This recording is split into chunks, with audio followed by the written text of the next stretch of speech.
The broadcast is now starting. All attendees are in listen-only mode. Hi everyone, welcome to our webinar today. This is Rochelle speaking from Caveon, and we're excited to have you all join us today. We've got a couple minutes still to wait before we begin. We're just waiting for people as they are logging in and see that people are still actively logging in, so we appreciate those of you who joined early, and we'll give people a few more minutes to join in and get started. So I just want to cover a few upcoming events that Caveon has coming up. Lots going on this time of year, and we're excited about all of it. First and foremost, ATP is happening next week. I'm sure many of you know about that and are attending that as well. We'd love to see you there. So if you're planning on attending, be sure to stop by our booth in the exhibit hall. We're number 120. We're kind of by one of the side entrances. Last year when I attended, a handful of people came up and said, hey, I know you because you send me your webinar announcements and your newsletter, and I like your webinars. And so it was great to meet some of you there and put faces with some of the names that I see all the time. So thanks for that, and please stop by and see us. Also attend our sessions. We have some great sessions on the agenda this year, a handful of them. So if you'd like to see a list of those, you can find those on our events page on caveon.com. And it'll tell you the time and the date and the list of presenters. So please check that out. We have another exciting development coming up. This March and April, some of the Caveon team will be taking to the road. They're going to travel around to some major cities and do a workshop series called Are Your Exam Scores Valid? Taking Your Test Security Plan to the Next Level. And this is just a great set of sessions and a workshop that you just don't want to miss. If you're in any of the areas listed, DC, Philadelphia, Chicago, New York, it'll be a live session. Our experts will be there. You'll come away with a copy of the resources. We'll even feed you lunch. So look for a URL in the email that I send after the webinar. We're just getting that URL up finalized today. It's actually up, but I want to test it before we send it out to all of you to look at and register. But I'll be sure to put it in the email that you receive from me after the session is over. That includes the slides and a link to the recording. Finally, the Certified Exam Security Professional is up and coming. We're ready to launch that, looking at April for the launch of that program. If you haven't visited the CESP CERT website in a while, check it out. We've updated it recently and added all the study materials for the different competencies for the Certified Exam Security Professional exam. So you can take a look at those resources, start studying, reading. There's a ton of great information up there. So that website, if you don't know, is cespcert.org. And if you're not on our mailing list for updates regarding the Certified Exam Security Professional, go ahead and add yourself to that mailing list. You'll stay updated that way and have all the latest and greatest information. Next slide, please. So there's many ways to engage with Caveon. Clearly most of you are probably already on our Cheating in the News list where you receive our webinar announcements and our newsletter, but there's some other ways too. The Caveon Security Insights blog is a great one. We post an article every week. Our senior team writes those articles. They spend a lot of time, so please check that out. You can follow Caveon on Twitter, at Caveon or at Test Security Guy, and also on LinkedIn. And then we also have a Facebook page. So if you're on Facebook, find us and like us. We'd love to see you. Next slide, please. Okay, so just some housekeeping. As most of you probably know, the session is recorded, and you will be provided with a link to the slides and the recording after the session. Sometimes it takes me, I try to get them out in the first couple days, but we've had some recording problems the last few times, so sometimes it takes a little longer. So if you don't see it, please don't stress. I'll be sure to get it to you. And like I said, I'll include a link to that very exciting roadshow information in that email. Everyone is on mute today. So if you do have any questions, please go ahead and enter them in the question box on your GoToWebinar control panel. Sometimes people write notes and say they weren't able to find it after the fact. There's a little plus sign next to questions. If you click on that, sometimes it'll expand or collapse, so you can make sure you can enter questions and see the box there. Next slide, please.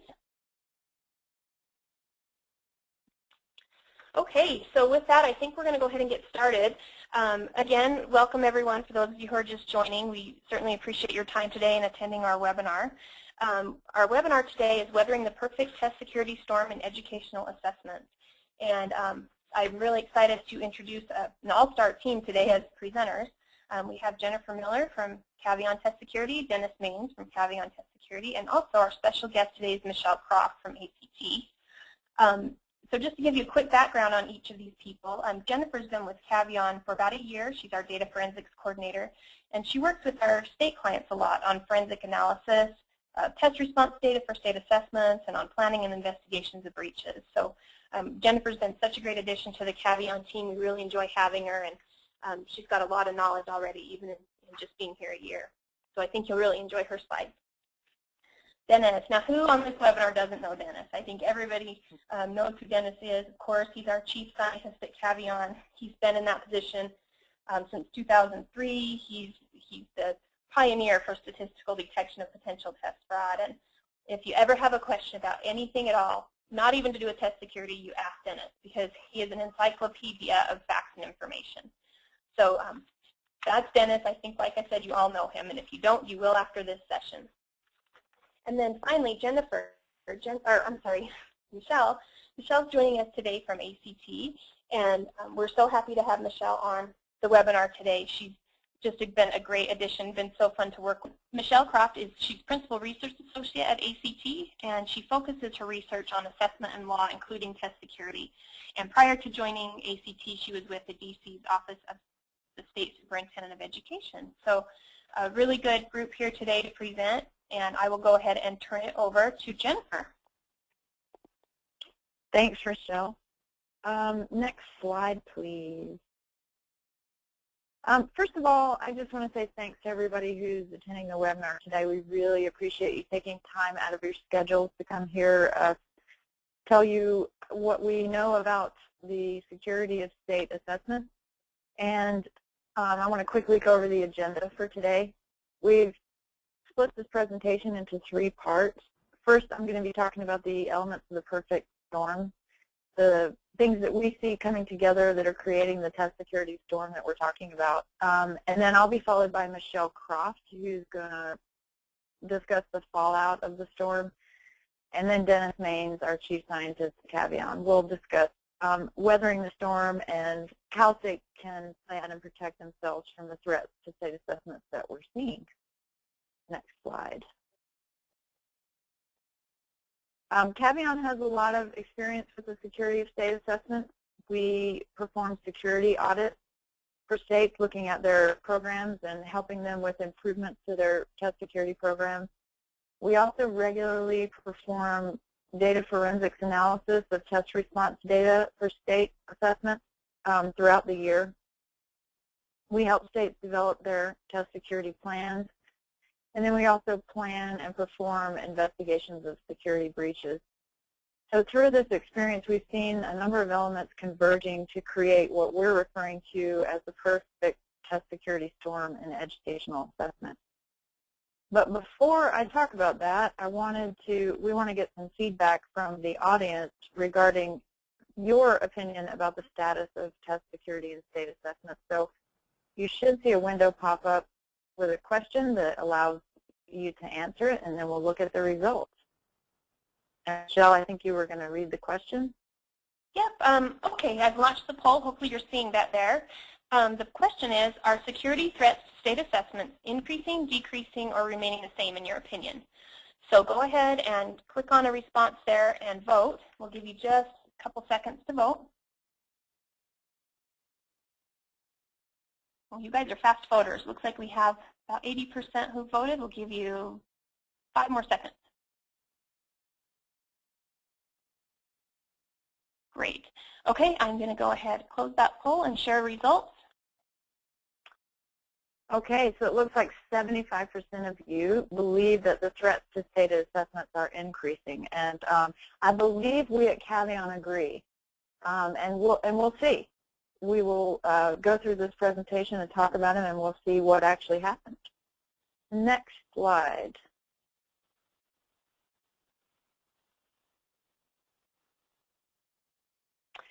So as I mentioned, there are several elements that are coming together to create this perfect storm, and those include the fact that test scores are tied to school funding.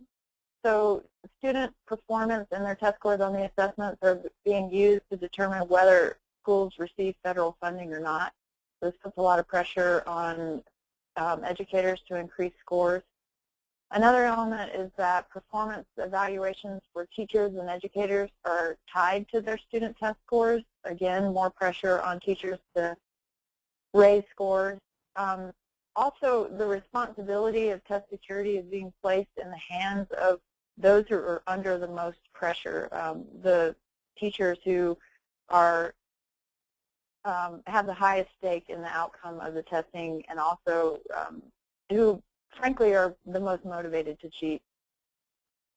And then we're also seeing just a general increase in security and, a general increase in security threats to assessments as well as vulnerabilities. Next slide, please. So just a quick note on No Child Left Behind. That was signed in 2001, and it requires that schools and districts demonstrate adequate yearly progress toward educational goals. And depending on how schools are meeting the adequate yearly progress goals, federal funding is funneled toward the schools that are struggling. But with the funding also come additional requirements and potential sanctions. So if schools don't meet the requirements, educators are under a lot of pressure to help their schools improve if they receive the funding and to increase the test scores. Otherwise, there are potential consequences that come along with that. Next slide, please. So just a general outline of some of the key points of adequate yearly progress. First of all, each state sets its own timeline and definition for adequate yearly progress. And another big point is that schools are held accountable for the performance of all of their students, not just their average performance. So, for example, while the entire population is considered, their performance is considered on average, the students are also grouped into smaller categories, subgroups, and the performance of those subgroups are also looked at as well. So basically, if a school has only a few low-performing students, that school will still be held accountable for those students. And then schools that don't meet adequate yearly progress for 2 years in a row are subject to immediate interventions, and this can include technical assistance or severe corrective actions, which might include school closure. Next slide, please. I just want to acknowledge the Elementary and Secondary Education Act Flexibility Waiver. This was announced in 2011 to allow flexibility with respect to how states meet the No Child Left Behind requirements. And one of the requirements of being granted the waiver is that states develop rigorous plans for turning around schools that are struggling. And then also another requirement of this waiver is that student growth data be considered as part of the educator evaluation. So what happens is this can strengthen the connection between educator salaries and student test scores. And we'll talk about the effects of that momentarily. Next slide, please. So as an example of a school that was in trouble and under a lot of pressure to meet adequate yearly progress goals is PARCC Middle School in Atlanta. Many of you are familiar with the cheating scandal in the Atlanta Public School District. And this one was designated a school in need of improvement from 2001 to 2005. So by the time 2006 came along, the school was in a lot of trouble. They were under a lot of pressure. In fact, 58% of their students needed to pass the math portion of the assessment, and 67% needed to pass the language arts portion. Otherwise, the school was potentially going to be shut down. And so this is just an example of a school that's under a lot of pressure and kind of the reality of the situation when there are low-performing students and a struggling school.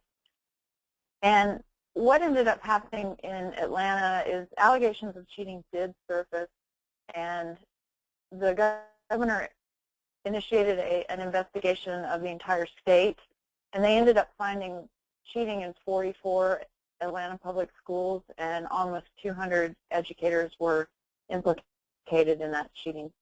And we're going to talk about that case in a little bit. Michelle will talk about that. But if you'll go to the next slide, please.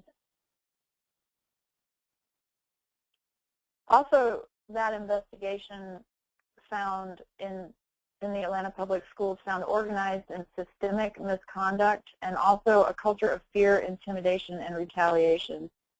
And this is ultimately believed to have led educators to cheat on the assessment. Next slide, please.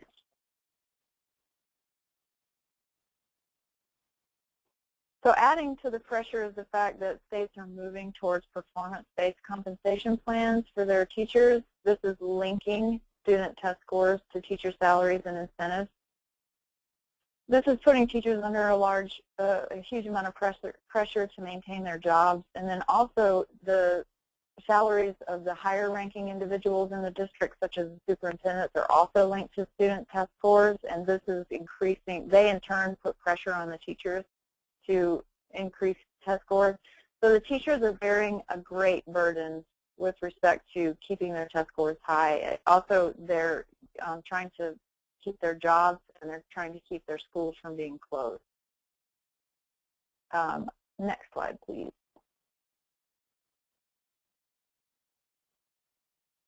So some educators have actually gone so far as to take advantage of these performance-based compensation systems and using them for personal gain. An example of this is the El Paso Independent School District. Lorenzo Garcia was their superintendent, and he was ultimately convicted of orchestrating a scheme to manipulate student enrollment in order to discourage and or prevent low-performing students from taking the Texas Assessment of Knowledge and Skills. So Garcia and several individuals went to various lengths to prevent students from coming to school on the day of the test. And this test is administered to 10th graders. And so basically what they would do is they would, in some cases, they would transfer students to other schools. They would actually tell students not to come to school on the day of the test. They also reclassified students as freshmen or juniors so that their scores would not, or they would not have to take the test, so their scores wouldn't be accounted for. And also there were students who were transferring from Mexico, and they would automatically put those students in 9th grade, even if they qualified to be in the 10th grade, just to prevent them from taking the test. So an example of this in the district is Bowie High School. In 2007, there were 381 freshmen at Bowie High School, and then the following fall, 2008, there were only 170 students in the sophomore class. So somewhere between 2007 and 2008, over 200 students mysteriously disappeared from the roster. And so what ended up happening is the lower performing students were prevented from taking the test, so the scores were concentrated at a higher level, and so the overall scores for the school and the district were increased as a result of this. So Garcia was ultimately convicted and sent to prison for 3.5 years, and he was also fined almost $60,000, which happened to be the amount of money he received in bonuses during his tenure. Next slide, please. Another element in the perfect test security storm is the fact that the security of the assessments is placed in the hands of the very people who are under the most pressure to cheat. This is kind of like having the fox guard the hen house. Teachers are responsible for receiving the testing materials. They're responsible for storing them. They're responsible for proctoring the tests, and then they're also responsible for shipping the materials back to the vendor for scoring. So teachers have custody of the materials throughout the entire testing session. And also, if allegations of cheating do surface, often the state will turn to the districts and the teachers themselves to perform the investigation into the allegations. So this creates an environment that is very ripe for unethical behavior and makes it very difficult to detect cheating if it does occur. And next slide, please. And teachers are really feeling the pressure of this. This is evident from a survey that was given to educators in Michigan. And this survey found that 29% of the educators surveyed felt pressure to cheat on standardized tests, and 34% of them felt pressure to help their students. 21% knew other educators who helped students, and then 8% actually admitted to changing answer sheets themselves. So this is clear that teachers are under a lot of pressure. And then I want to switch gears real quick. We have another poll. A lot of states are moving to computer-based testing for their administration model, and there's been a lot of discussion and varying opinions about the implications this will have to test security, so we have another poll for you.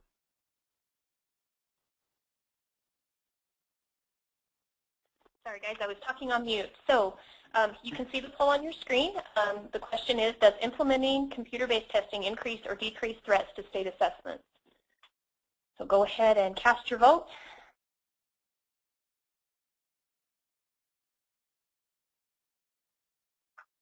Okay, about 70% of you have voted. We'll give you a couple more seconds.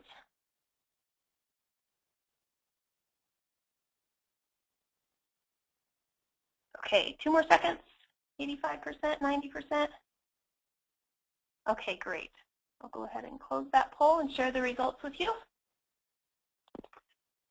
Okay, so it looks like 55% of our audience believes that computer-based testing will decrease threats to state assessment. And like I said in the previous poll, ultimately we'll see. If you will go to the next slide, please. So what we are seeing is that threats to test security are increasing in general. Cheating technology is becoming more sophisticated. A picture at the bottom of this slide is what looks like an ordinary writing pen, but it's actually a camera. This pen can be, a student can put this in their pocket, walk into a testing session, and take pictures of the test material. And this is very difficult to detect. There are many other devices out there that are similar that make it easy to harvest test content and difficult to detect. And so that's providing a significant threat to all test security, including state assessment. There are also some threats that are introduced by computer-based testing. These threats include hacking. People can hack into the server from remote locations and steal test content. And then another thing associated with computer-based testing in the states is that the testing windows are having to be lengthened for the assessments because many states and regions don't have enough money to purchase computers for every student to take the test in a small amount of time. And so they're having to lengthen the testing windows to more than 1 week, typically, to give students access to the limited number of computers. And so with lengthened testing sessions, there's more of an opportunity for students and teachers to collaborate after the testing session to talk about the content and share. And then also with computer-based testing, just in general, digital information is easily stored and transferred without detection. There are also threats that are introduced with the fact that there are consortia that are developing their test content. So we have PARCC and the Smarter Balance Assessment Consortia, and they are developing test content that is common to the member states. So if test content is stolen, it can be distributed over a wider geographic area. And so this makes the consortia developed assessments more vulnerable to significant breaches. And then finally, social media makes it very easy to distribute stolen content quickly and to more people. There have been a couple of instances where students have taken pictures of test booklets and then posted those pictures online, and they've been distributed to large groups of people, and a very short amount of time. Within minutes, you can have a very significant test security breach with social media.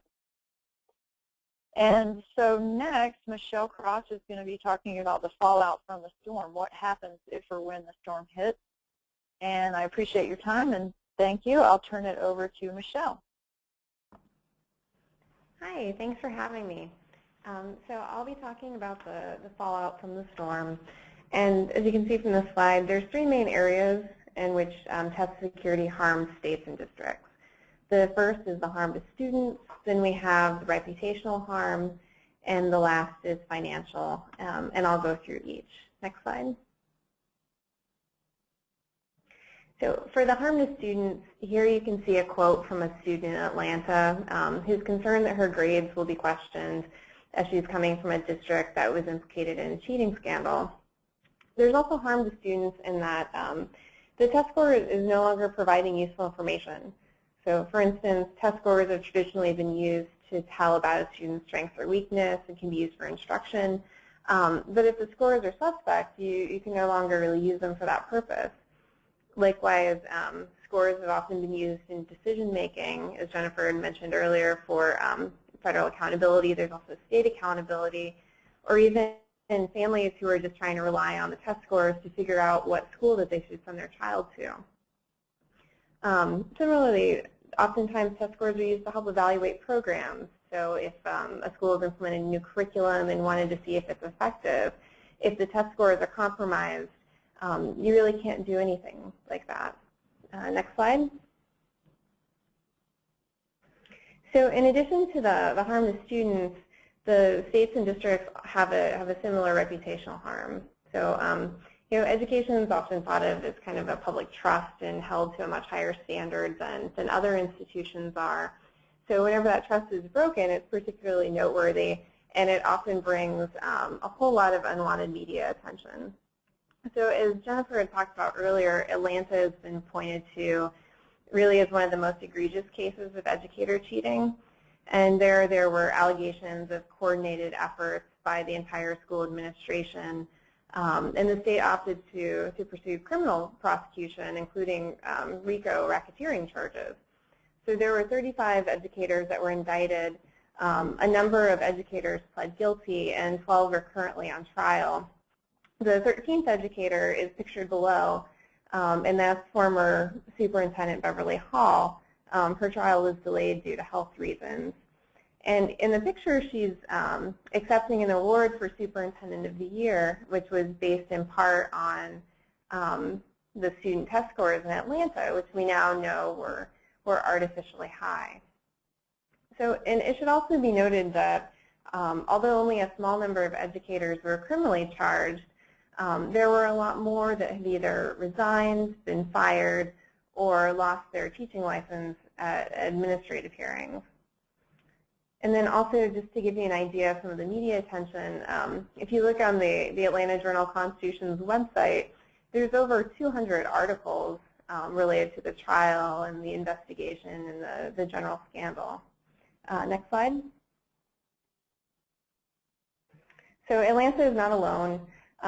This slide is related to a cheating scandal in Philadelphia that's implicated over 130 educators and has also spawned a number of news articles. So from the slide, you can see that the stories, they don't go away. So the first story is listed in August 2012, and then the latest is from last month, and the article just builds and builds. Next slide, please. So now I'll talk a little bit about the District of Columbia, where I had worked. This is an illustration of some of the financial costs. So for DC, the media attention started in 2011 after the publication of a USA Today article that some of you may be familiar with, and it was entitled, "When Test Scores Seem Too Good to Believe." And it highlighted a high number of wrong to right erasures in DC, as well as a number of other places. Because there was some suspicion that the actual test booklets may have been compromised, all of our 2009 test items were publicly released. It ended up being somewhat beneficial for us as we had opted to change the items so they were better aligned to the Common Core. and we had just once raced to the top money. So in terms of costs, it wasn't as bad as it could have been had it been another year, but it still was a significant cost to have to rebuild our item bank. Also, there were significant investigation costs. So at the time, districts were responsible for conducting their own investigations, and there really weren't statewide investigations. But this raised additional suspicion from the media and the public.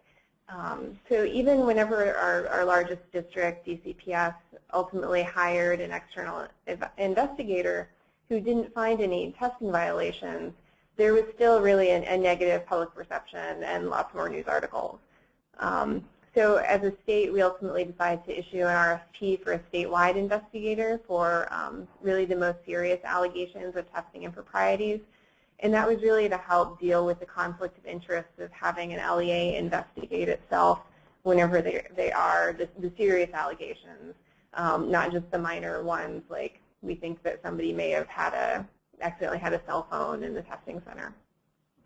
So the winning bid for the first year of the statewide investigations came in over $250,000. And although it was additional cost, it did help with the public perception and reducing those conflicts of interest. So now I think it's time for another poll. Yeah, I'll go ahead and launch that poll, Michelle. Thank you. So the next poll, does your state have a budget specifically for test security? So go ahead and cast those votes when you see the poll come up. Okay, looks like people are voting. About 65% are in. We'll give you a couple more seconds to vote.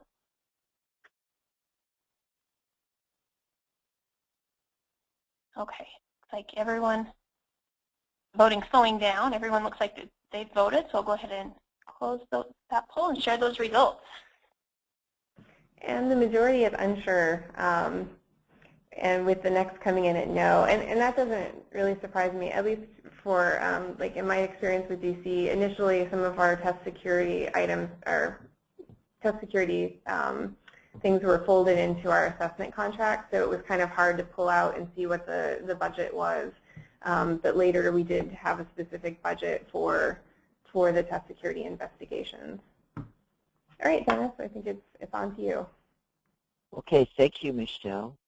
So I have this last part of the presentation, weathering the storm. So I think we all understand just what the elements are that are causing this. I think we all have seen these media articles and other things. Maybe you know some in your own state that have not received wide publicity. But definitely there's a lot of fallout here, and it really damages the educational system. So I'm going to do my best here to talk about weathering the storm. I want to talk about three things: budget, strategy, and implementing a comprehensive program. I didn't prepare a slide for budget, so I'm just going to talk on this slide. But as we saw in the previous slide, most on the audience today really don't know what kind of budget is allocated for test security, and it's kind of important. You know, states spend a lot of money creating tests, producing tests, publishing tests, administering the test, and then it's almost an afterthought what to do about test security. Yes, there's money's put in place for security, for training, and for handling and secure shipping, and all those things, but still there's not a lot more there. And so I think that as you consider what you're doing, consider the fact that it will take effort. It will probably take resources and individuals within the departments who actually have a position, let's say call him a test security director, for want of a better name, to be on top of this, and maybe some support from vendors or consultants or your Inspector General's office or others within your entire organization. The budget is really important. You know, the tests need to be protected. The copyrights need to be registered. They also need to have budget that allows for monitoring the assessments. And on the back end, there will be breaches, and how are you going to deal with those? How are you going to message things appropriately? Those will cost money also. Investigations and dealing with those. And it could even go so far as to have some kind of administrative hearing process, what we might say is legal action. That needs to be budgeted too. So part of the budget is putting some money aside, but also putting it into specific areas that you know will help straighten that security. Okay, next slide then. So this slide's about strategy. I have a picture here of an individual played chess, moving a piece. You know, that's very much what this is like, planning and creating the proper scenario for dealing with test security, understanding the nature of the risks. And risks are what are potential losses. That's what risks are about. Threats are ways in which your security may be breached. Vulnerabilities or weaknesses. But understanding the risks and then putting in place plans to deal with those. And part of that is creating mission statements, vision statements, making sure that you educate people about what test security means in your state and what you intend to do. For example, some people have said, oh, we have absolutely no tolerance, zero tolerance for cheating. Well, I think you have to ask the question, is that reasonable? Is it reasonable to say, oh, you know, we are going to catch all cheaters? You know, statistically, if you're going to do that, you're also going to catch a lot of people who weren't cheating, and it just due to false positives. So maybe you have to be realistic here about what you intend to do. I personally prefer the idea that we're going to improve test security. We're going to strengthen test security. That's something that can be measured and managed. You need to, part of your strategy is assessing the threats and vulnerabilities. Where are these threats coming from? For example, computer-based testing, a vulnerability is the wide testing windows and having the test, especially with the consortia states, be administered in lots of locations throughout several weeks of time. Those are vulnerabilities that can be exploited by individuals. Part of this strategy is, you know, logistical. You know, making sure you get the resources where they need to be for dealing with test security. So what we're talking about is something that goes beyond training and beyond having students sign, let's call them ethics O's or integrity O's. We really need to make sure that we are adequately putting resources in place here. And last I've listed here is establishing a communication plan. You know, there are other aspects of planning and strategy that are important. Communications is probably one of the most important because when a test security breach happens, you need to be in a position to be able to proactively message what you're doing. You don't want to be caught in a situation where you don't have a plan, you don't know how to message, and then you start seeing reports in the media, and then you're in a reactive mode. And almost will appear to the public. The media will say something, publish some articles, and then the State Department will come back and say, well, in response to the media, and the public will begin to perceive that you really don't know what you're doing. Just having a communications plan up front allows you to take control of the conversation and say, this is what we're doing, why we're doing it, how we're doing it. You know, we're not going to share everything because these are very sensitive things. We have to respect the privacy of all involved. You know, right now there are allegations, but we are taking these very seriously, and these are the things you need to understand. Having that thought through enables you to take control. Let's go forward, please. Next slide. So I have just a few more slides here on just in general test security programs and plans and how you do this. You know, we do this all the time, these kind of presentations about specific parts of test security plans. We don't have time today to talk about in detail what a test security program would look like in a state. It's going to be in these four major areas.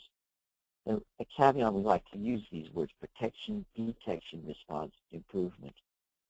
Others will use different words like deter, detect, decide, or prevent, investigate, enforce, or something like that. The important thing is you have a model that will give you a way to organize your entire plan, and you can look for holes and weaknesses in your program and how to fill those in.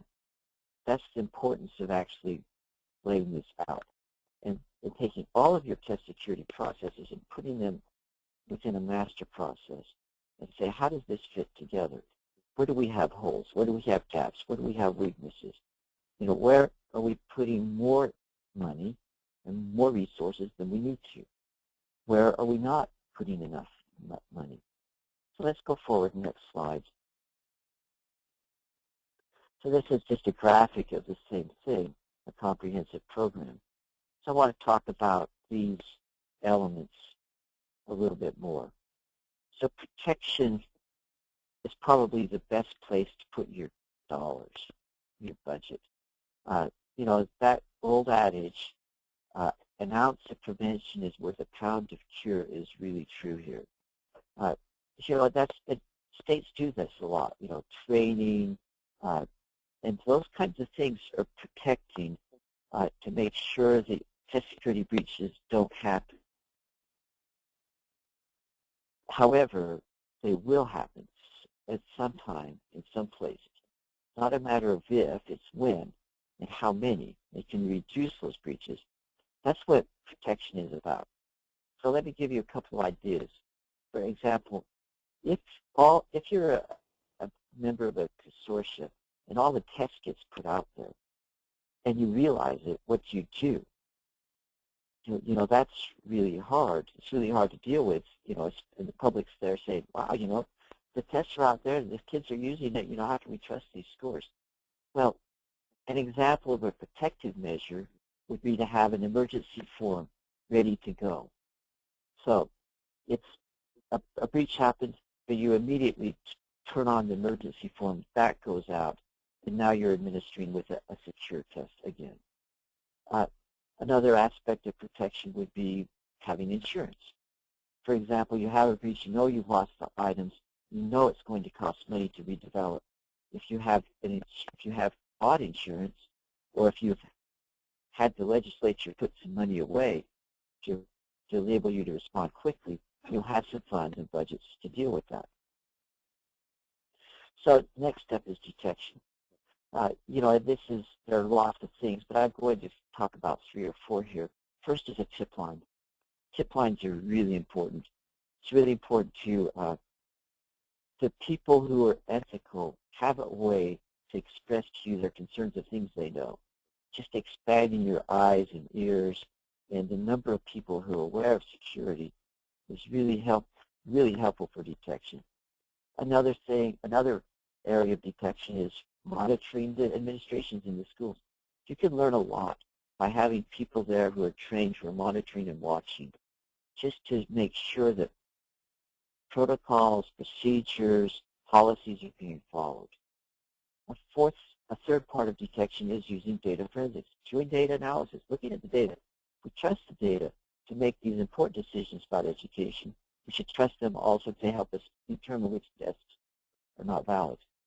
And fourth is searching the web. Those are all really important areas. And then we come down to responding. Responding will be you find a breach, now how do you deal with it? How do you investigate? How do you go forward? What kind of information do you need to have here? How do you show chain of custody on materials? All those things are part of responding to the breach. Each step down through this list becomes more expensive. So that's why you want to put a lot of your money up front on protection so you don't get into these other areas. And then the fourth area is improvement. I recently wrote a blog on this. The National Transportation Safety Board has made air travel the safest mode of transportation in the country. And how did they do it? They did it by investigating every single crash understanding what went wrong, and then implementing changes in policies, procedures, maybe hardware, machines, airplanes, whatever, in order to prevent those crashes from happening again. So they have been on a constant mode of improvement. Improving means being able to do triage and looking at security breaches, security weaknesses, realistically in order to learn from those so you can improve. Okay, we're going to go forward here. I think I have a poll. No, I don't have a poll. Okay, so here is just kind of a summary from the New York Times. You can read that. But I think never before have so many had so much reason to cheat. On the other hand, never before have we had so much reason to ensure that our test scores are valid, to ensure that we are adequately addressing test security challenges and taking those head on. These are critical times in our country for dealing with this and making sure our educational system accomplishes its mission. So I think that's really critical. Let's go forward, please. So we have written a white paper, and from this white paper we've produced this presentation. And if you would like a copy of this white paper, we would love to hear from you. Please send Michelle a request, and we'll get that to you. We will also at some point put it up on our website. And next slide. Okay, I think we're ready for questions, if there are any. Yeah, if you have questions, please go ahead and enter them in the question box on your GoToWebinar control panel. We'll give you just a couple minutes and see if anyone has any questions.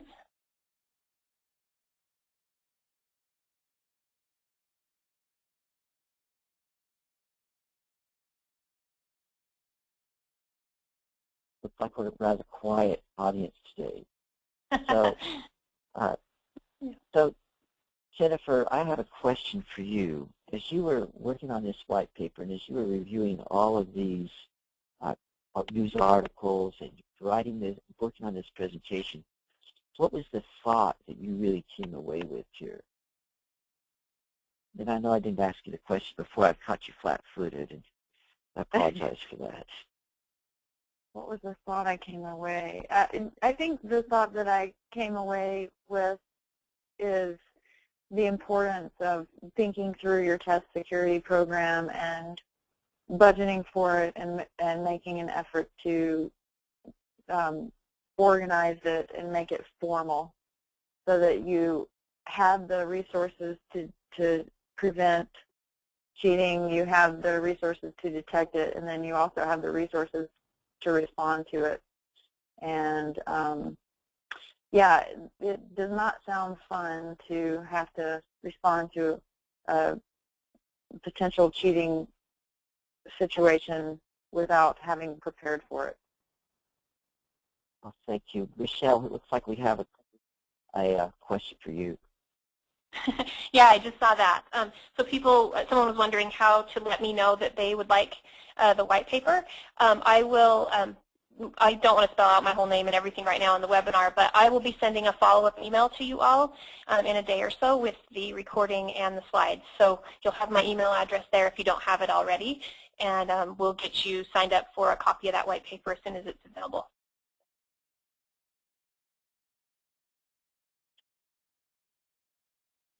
Okay, are other questions?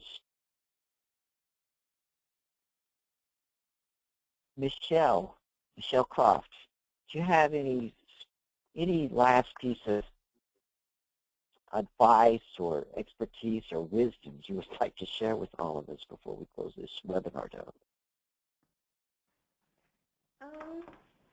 Sure. So I think the more that you can do upfront planning, the better things turn out.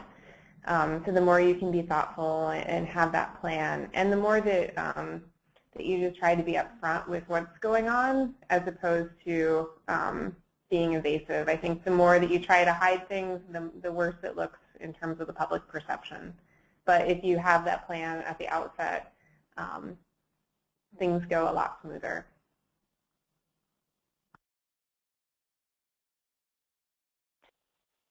Okay, thanks, Michelle. Okay, I don't see any more questions coming in. Let's just go to the next. Michelle, I saw one right here. If a state does not have a published plan, should a district create their own? How in-depth should it be? You know, I think I will answer this question and then let Michelle follow in with anything else she wants to add. First of all, whether a state has a published plan or not, districts should have their own plans. They are also dealing with this. The fallout is very negative on them themselves. This is not just a state issue. So districts should have their own plan. It should, if at all possible, dovetail in and support the state plan because that's where you can leverage your resources and work together. But now how in-depth should this be? Well, we don't want to be in the mode of planning ourselves into paralysis.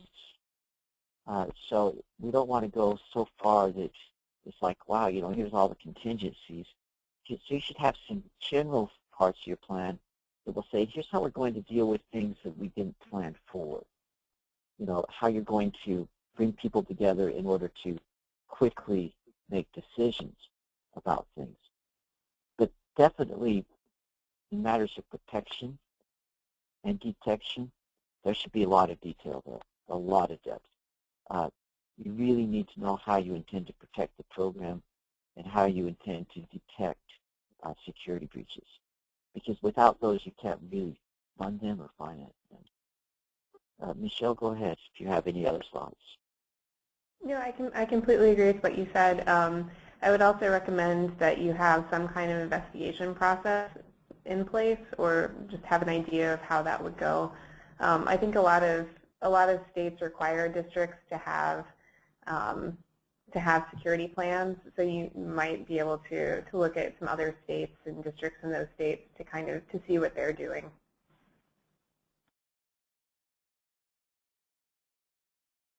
So I just want to say one last thing. You know, we would love to hear from you whether or not this webinar was useful, and if it was, what kinds of additional webinars would be helpful. For example, would it be helpful to talk about just security plans in districts and states? Yeah, as an example, that there are lots of things that we can talk about. We would love to share with this group.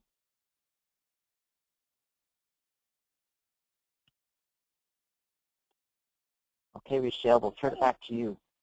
Okay, and I jumped the gun the first time. I don't see any more questions coming in. Just scroll up the panel here and make sure. So yeah, it looks like that's all our questions today. And again, what Dennis said, that would be great. If you guys can let us know what you're interested in hearing, again, reply to the follow-up email that I'll send. Let me know, because we're always trying to plan a new exciting webinar and keep you guys engaged with us. So if you want to share something that was helpful, we'll do our best to get it on the agenda. Okay, well with that I'll go ahead and close. Thank you so much to Jennifer and Dennis from Caveon for doing this session today. We had some great information, and special thanks to Michelle Crock, our special guest from ACT. We really appreciate your time, Michelle, and you had some great information for our audience. Thanks everyone. I hope you have a great week, and look for the follow-up email in the next couple of days from me. Thank you. Bye-bye. Thanks, Rochelle.